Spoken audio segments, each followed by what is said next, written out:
Okay, coming to hands and knees. Placing your hands down on the mat with intention. Remembering that it's okay to have your middle fingers pointed not directly at the top of the mat, but a little out to the sides. We'd like to have our fingers spread so that the fingers are in line with the hand bones. So if you just lift your fingers up off the mat, you'll see where the hand bones are. And then you can take the fingers and make them extensions of those hand bones, and that's plenty of spacing between the fingers. And then from here, press into the knuckle pad so that the weight comes forward onto the hands, out of the heels of the hands a bit. And then reach from those knuckle pads into the fingers. Okay, from here we can tuck the toes under and bring our hips up and back into downward facing dog. At this point, we'll start our clock. So we're just about 1 minute in. And here we go, our first minute of downward facing dog. So let's start with our shoulder blades. That was the first place that we covered 2 terms ago. And we always started our poses the same way. We found the base of the neck, C7, that really important neck bone that connects the torso to the neck. It's right above the first rib. And we'll place our attention there and have a diagonal release down to the inner corners of the shoulder blades. From there, we'll broaden across the tops of the shoulder blades. Feel those tops of the shoulder blades spreading, broadening, growing out to the shoulders. And then we'll rotate our shoulder blades so that the inner edges of our shoulder blades reach down our back, and the outer edges of our shoulder blades firm into the rib cage, into the side chest, almost like they're coming down towards the floor a bit and hugging into the sides of your chest. And then we're reaching those up towards the hands. And this will begin bringing you into the shape even more.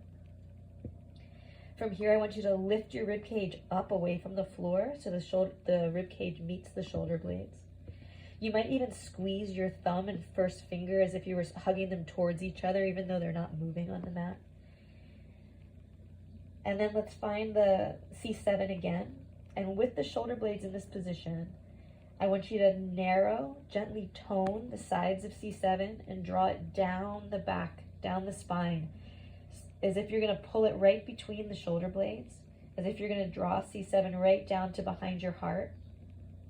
Keep lifting up away from the floor as you draw C7 and the inner edges of the shoulder blades down your back. Okay, now at this point, we've really firmed the pinky side of our hands to the mat. We're getting all of that strength from the outer shoulder blades through the armpits, through the upper arms, through the elbows, through the forearms to the pinky edge of the hand, and that's great. But we want to root the rest of the hand as well.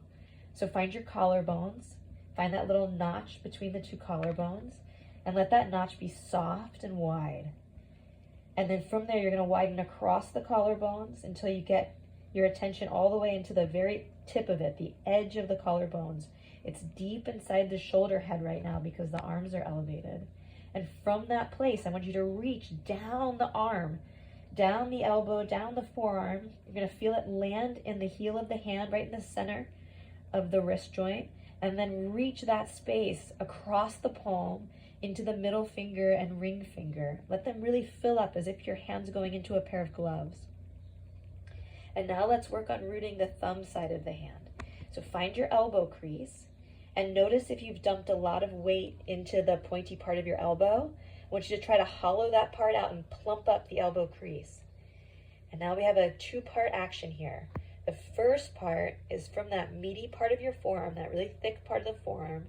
You're going to reach down to the wrist and fill the thumb side of the hand, the first finger.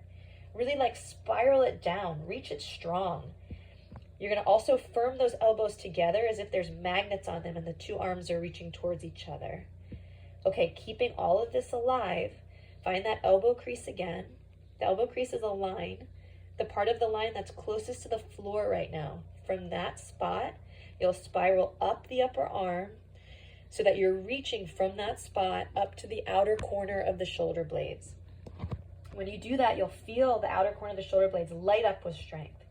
Keep that and also Let the inner corners of the shoulder blades light up with strength. Firm them to the rib cage and then reach them up towards your hips. So your arms, your hands, your shoulders, your upper back are all very strong right now and active. Okay, one more thing. We've got the outer arm line from the outer shoulder blades reaching down to the floor. We're going to lift up the inner arm line. So you'll root down that first finger knuckle and lift up the inner arms all the way up to the collarbones. Reach your collarbones as far away from your hands as you possibly can. So the inner collarbones are making a deep V towards the sternum. The sternum is the tippy point of that V, and the hands are the top parts of the V. And we want that V to get as long and deep as possible and have that sternum part of the V really begin to reach like up to the ceiling and towards your hips, towards your hip creases at the same time. Okay. The diaphragm is moving from the front body to the back body. The lungs, the base of the lungs are lifting into the back body.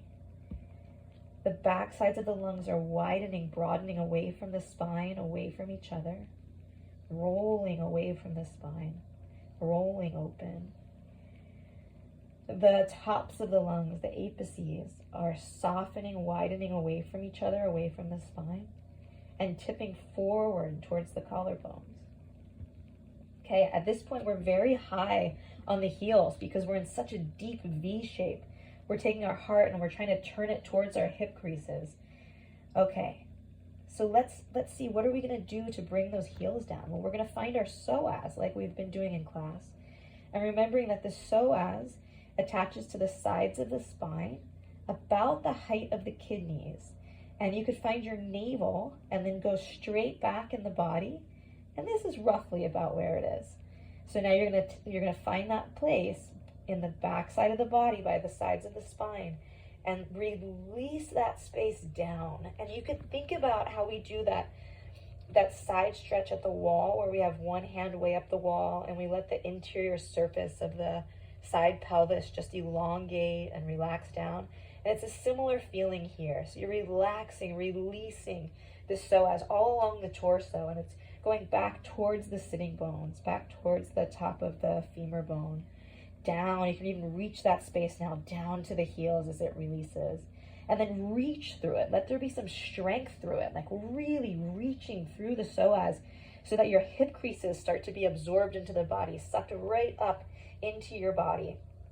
And then you could find the low belly, that space between the pubic bone and the navel, and see if you can let that space come up into the body as well, as if it wants to come towards the sacrum, and then turn it like it wants to talk to the hip creases. It wants to face them. So we really keep deepening our V here. Okay, and one more thing. Do you think you could find the heart, that space behind the heart organ in front of the spine? And could you reach from that space down past the solar plexus, down past the kidneys, right along the front of the spine, all the way down along the front of the sacrum, connecting the heart into that psoas line, into the legs, rooting it into the earth. Okay, we could keep going here, actually. We did some other things too.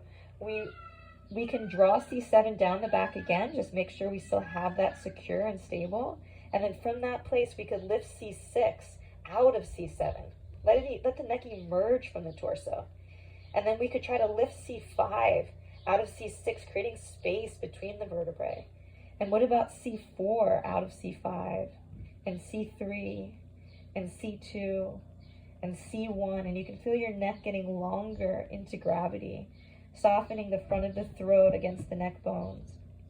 And now take the skull off of C1. Can you let the back of the skull unroll, unfurl? It's almost like the back of the skull is opening towards the front of the mat as your chin gets closer to your chest. And maybe at this point your gaze is at your knees or your hip creases or even your belly button. Deepen that V of the collarbones one more time. And now reaching from the throat all the way down to the heart. From the heart all the way down to the space between the kidneys. From the kidney space all the way down to the sacrum, and the sacrum beyond, through the pelvis, down the legs to the feet. Wow, what a shape. All the things, all together, all at once, as my teacher says. Trying to hold it all trying to put yourself in that awareness that's not specifically with any one body part, but feeling the whole system integrated and together all at once.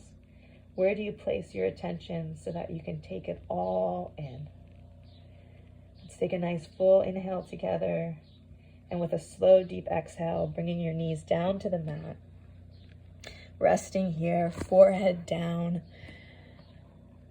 Let the palms be face up by your heels.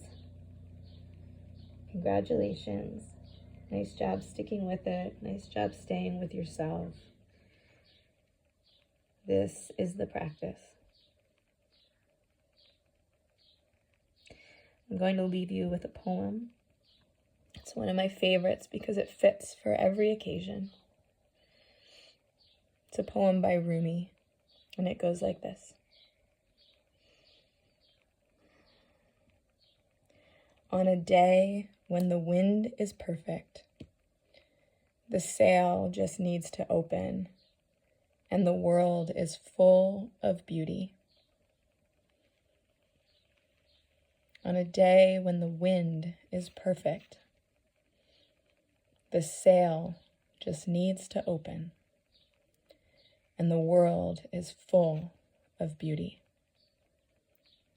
Today is such a day.